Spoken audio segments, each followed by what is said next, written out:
Quem tem condromalácia pode fazer agachamento? Nesse vídeo eu vou destrinchar exercícios que você pode incluir antes do agachamento para garantir que você não tenha dor e ainda performe no agacho. Deixe seu like e se inscreva aqui no canal. A condromalácia ela é caracterizada por 4 graus, sendo o primeiro o início de uma inflamação da face articular.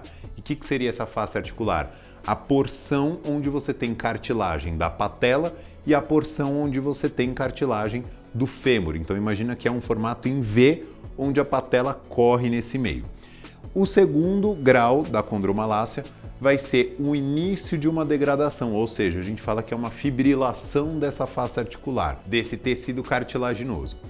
O grau 3 da condromalácia é onde você já tem uma degradação maior e automaticamente você tem umas avulsões, ou seja, umas quebras importantes ali desse tecido cartilaginoso. No 4º grau, onde realmente você já tem uma exposição até daquela área óssea, da patela ou do fêmur. Mas independente dessa questão de qual grau você está, a questão é o quão funcionalmente você está trabalhado. Por quê? A gente sabe que a condropatia ela é proveniente de alterações de quadril, do joelho e também do tornozelo. Então é isso que a gente vai trabalhar aqui hoje para poder fazer com que você tenha um alinhamento dessas 3 articulações cada vez maior e automaticamente você consiga ter mais performance no seu treino e também sinta muito menos dor na sua rotina. Bom, então o primeiro manejo do agachamento é a gente trabalhar a parte da angulação. Claramente que é importante você trabalhar a amplitude completa do seu agachamento para poder ter o máximo de recrutamento de quadril, joelho e tornozelo. Só que se você está com dor agora com a condromalácia, como que você vai agachar? O interessante é você pausar nos 45 graus. Então reduzir pela metade a amplitude, porque quanto mais amplitude, mais pressão na patela. Então é importante você reduzir e trabalhar com uma amplitude reduzida para que você consiga se manter agachando e não perder o gesto do agachamento, porque é importante o gesto para você sempre saber que precisa distribuir entre quadril, joelho e tornozelo. O segundo manejo, e eu vou falar de uma maneira bem grosseira e global, não dá pra gente falar aqui pela internet o que de fato está acontecendo com você. Mas na maioria dos casos aqui no consultório, os pacientes vêm com uma tensão excessiva dessa lateral da coxa, ou seja, do quadríceps, por conta dessa área do quadríceps ser maior que a parte de dentro e tender a ter mais tensões, fazendo com que você tenha uma projeção da patela mais para a lateral. Isso também pode ocasionar esse atrito maior e automaticamente a dor.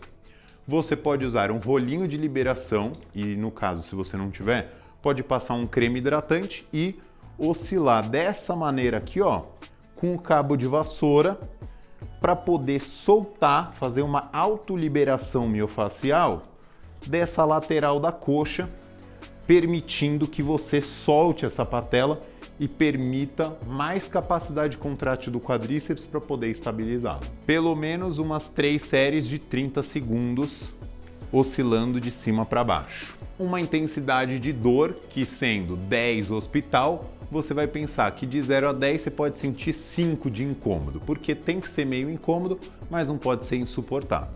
O terceiro manejo é importante você ter uma mini band em casa, onde nós iremos ativar a parte do glúteo, porque o glúteo mais estável não permite que aquela tróclea, lembra que a gente falou, que é o V, ele torça para dentro no momento em que você apoia o pé no chão.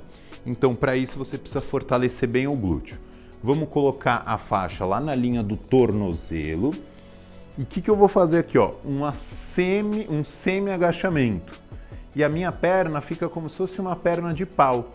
E sem eu buscar o solo dessa maneira. Eu só vou passar com a perna numa mesma posição de flexão e extensão do quadril. Vejam só que o meu tronco, ó, ele fica meio inclinado, ó, justamente para eu já expor essa área do quadril. Então, nunca buscar e sempre deixar a perna mais travada. 3 séries de 30 segundos. Isso vai ajudar bastante a conectar o glúteo e melhorar essa função do seu joelho. O quarto manejo é importante para a gente conseguir ter melhora da capacidade de amortecimento do nosso pé em relação ao joelho. Então, pensem o seguinte, se você está com a panturrilha muito enrijecida, muito encurtado, automaticamente quando você apoiar o pé no chão, você vai ter pouco amortecimento do seu pé e faz com que você tenha mais sobrecarga ainda no seu joelho, porque você sempre tem que pensar que é uma transferência de impacto. Então, o interessante aqui, você apoiar a ponta do pé, manter o calcanhar no chão e se inclinar para frente para poder gerar, ó, esse alongamento da panturrilha. Gente, isso é tão simples que se pode fazer que dá para você usar até a guia da rua de casa. 3 séries de 30 segundos, soltando bem, sentindo que está alongando e automaticamente você vai perceber que o movimento fica muito mais fluido depois, porque o pé absorve mais impacto. O quinto elemento que é muito importante é o alongamento do posterior da coxa. Então, como a gente comentou, se o posterior da coxa está encurtado, automaticamente projeta essa tíbia para trás, fazendo com que a pressão na patela fique maior. Então, você não vai inclinar a coluna, pelo amor de Deus. É só para alongar o posterior, não a coluna.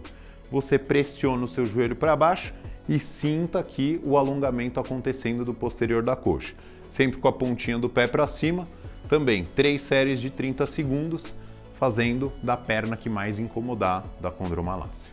Espero que eu tenha te ajudado com esses 5 passos para melhora da sua dor da condromalácia e também que você consiga progredir melhor nos seus treinos. Aqui no canal temos outros conteúdos com temas de treino, dieta e suplementação. Não deixe de conferir.